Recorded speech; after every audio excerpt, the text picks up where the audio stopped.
नमस्कार, न्यूज 18 आप देख रहे हैं। मैं हूं आपके साथ में अमनदीप। तो चलिए शुरुआत करते हैं। उत्तर प्रदेश की राजनीति में एक बार फिर से जातीय जनगणना की मांग तेज हो गई है। इस बार सदन में जब विपक्ष की तरफ से सवाल उठे तो केशव प्रसाद मौर्य ने सीना ठोककर जातीय जनगणना का समर्थन किया और समाजवादी पार्टी को आईना भी दिखाया। आपको एक रिपोर्ट दिखाते हैं।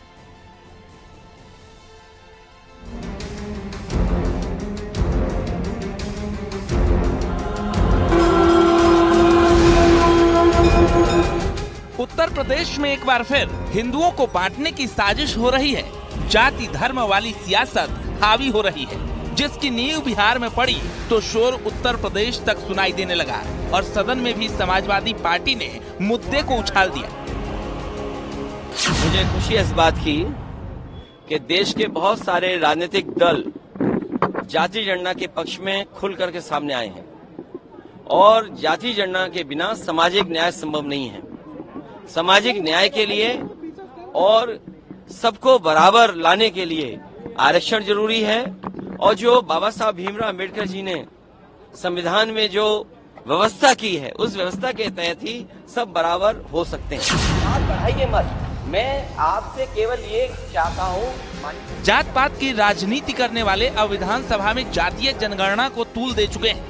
हालांकि केशव प्रसाद मौर्य ने सदन में जनगणना के सवाल पर सीना ठोक कर जवाब दिया और बता दिया कि वो बेशक जातीय जनगणना के पक्ष में हैं, लेकिन सवाल उठाने वाले तब कहां थे जब सरकार में थे। होने के नाते ये जानते हैं कि जातीय जनगणना भारत सरकार के माध्यम से कराई जाएगी और हमारे वरिष्ठतम नेताओं ने भी ये कहा है कि हम जाति जनगणना के खिलाफ नहीं है। और केशव प्रसाद मौर्य भी जाति जनगणना के खिलाफ नहीं है, ये सदन में छाती ठोक करके कह रहा हूं। लेकिन उत्तम जी शांत रहिए। लेकिन माननीय सभापति महोदय, आप जाति जनगणना कराने की बात तो करते हो, कराने के पक्ष में नहीं हो। अगर कराने के पक्ष में होते तो जब सत्ता में थे तो जाति जनगणना कराए बगैर सभी जातियों को न्याय देने का काम करते। देखिए, पूरी तरीके से समाजवादी पार्टी जातीय गणना के पक्ष में है और हम तो चाहेंगे जितने भी भारतीय जनता पार्टी में पिछड़े वर्ग के जितने भी विधायक एमएलसी जितने भी हैं वो जातीय गणना के लिए मना करें कि नहीं करा पाएंगे। यानी 24 की लड़ाई अब जातीय जनगणना पर आ चुकी है। एक तरफ इंडी गठबंधन है तो दूसरी तरफ टीम मोदी, जो जाति की राजनीति पर दो धरे में बढ़ चुके हैं। हालांकि बिहार में जातीय जनगणना के आंकड़े आने के बाद समाजवादी पार्टी काफी उत्साहित है। जातीय जनगणना का मुद्दा एक बार फिर से उत्तर प्रदेश के दोनों सदनों में छाया रहा।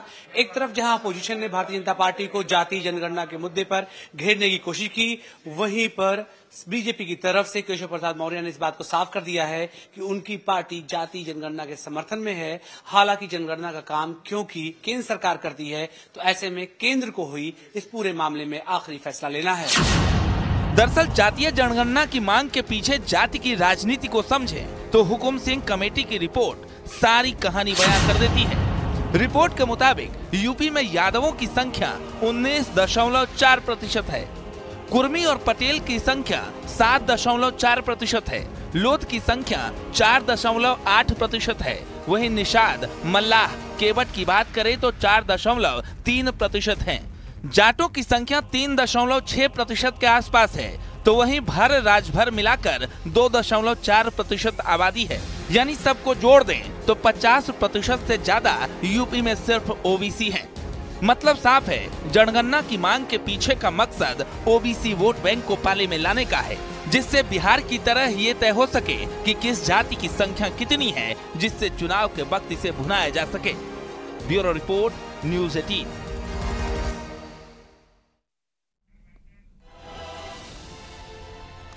पश्चिमी उत्तर प्रदेश की सियासत में मजबूत दखल रखने वाले जयंत चौधरी को एक बड़ा झटका लगा है। इस बार एक के बाद एक 3 नेताओं ने आरएलडी छोड़ दी है, साथ ही पद और सदस्यता से इस्तीफा दे दिया है। आरएलडी को यह झटका ऐसे समय में लगा है जब यूपी में इंडिया गठबंधन के भविष्य और तस्वीर को लेकर भ्रम की स्थिति बन गई है। सपा और कांग्रेस के नेता एक दूसरे के खिलाफ मोर्चा खोले हुए हैं और ऐसे में 3 अहम पदों पर बैठे नेताओं का आरएलडी छोड़ जाना जयंत चौधरी की पार्टी के लिए चुनौती से कम नहीं है। आपको एक रिपोर्ट दिखाते हैं।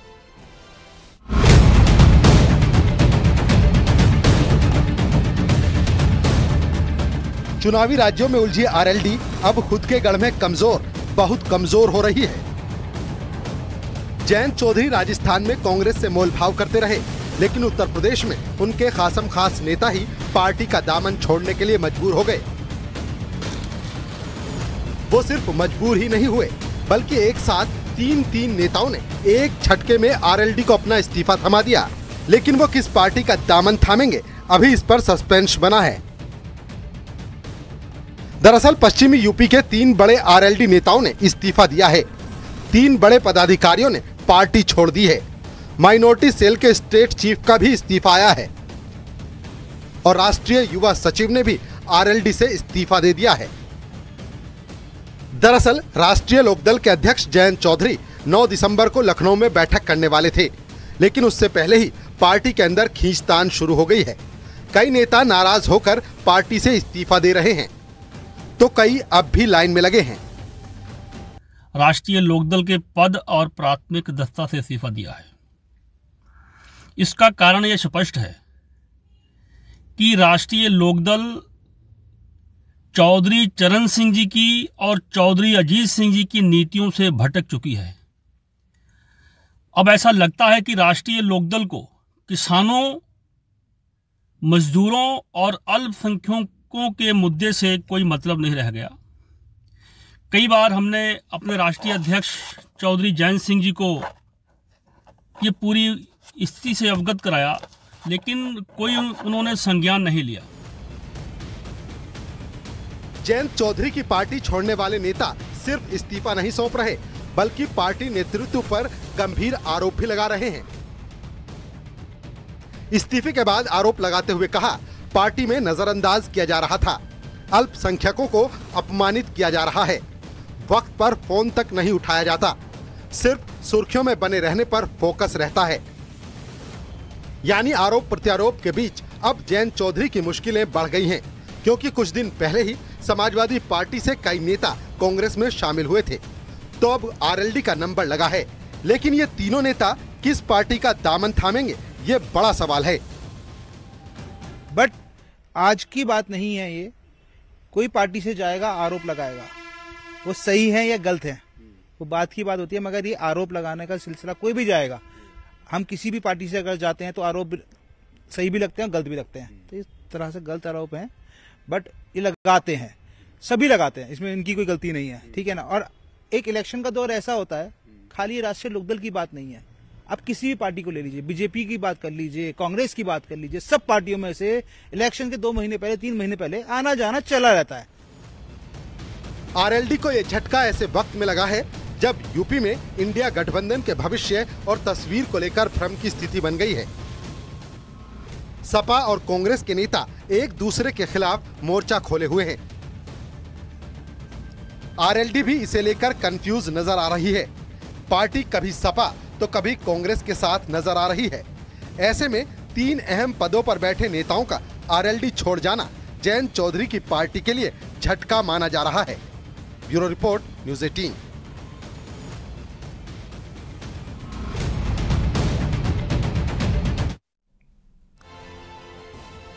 लखनऊ में आज बीएसपी की बड़ी बैठक हुई। बीएसपी सुप्रीमो मायावती भी इस बैठक में पहुंची।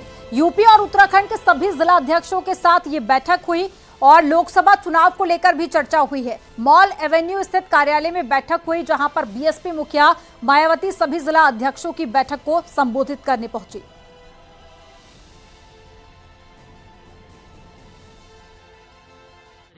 वो पहले पिछले 6 महीने से चल रहा है, संगठन की तैयारी को आगे बढ़ाना है, उसी को आगे बढ़ाना है। अच्छा, बूथ सेक्टर को पूरा मजबूत करना है। तो जातीय समीकरण या उस टाइप की कोई बात है जो बना के उसको मजबूती से चलना है? आप लोगों को कुछ निर्देश दिए हैं? अलग केवल संगठन में, केवल संगठन का काम है। बाकी तैयारी की, लोकसभा की क्या तैयारियां चल रही हैं? वो तो 6 महीने से बंदी पेच कसे हुए हैं संगठन के बारे में। प्रत्याशियों को लेकर चर्चा हो रही थी कि प्रत्याशियों की सिलेक्शन के लिए पूरी योजना बनाई जाएगी, कैसे प्रत्याशियों को टिकट दिया जाएगा, इसको लेकर कोई चर्चा? इसके बारे में कोई चर्चा बहन जी, प्रत्याशियों को लेकर कोई चर्चा? कोई चर्चा नहीं। गठबंधन को लेकर उन्होंने तो पहले ही कह दिया है। बहन जी ने बिल्कुल क्लियर कट कहा है कि कोई गठबंधन नहीं, जनता के साथ गठबंधन है बस। ठीक।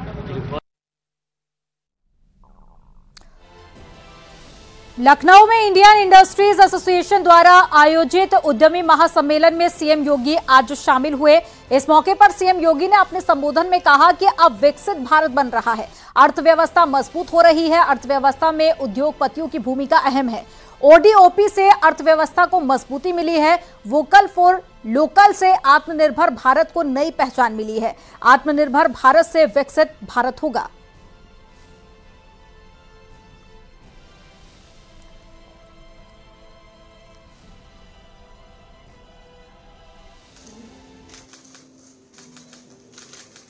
वोकल फॉर लोकल, यही आत्मनिर्भर भारत की सबसे बड़ी ताकत है।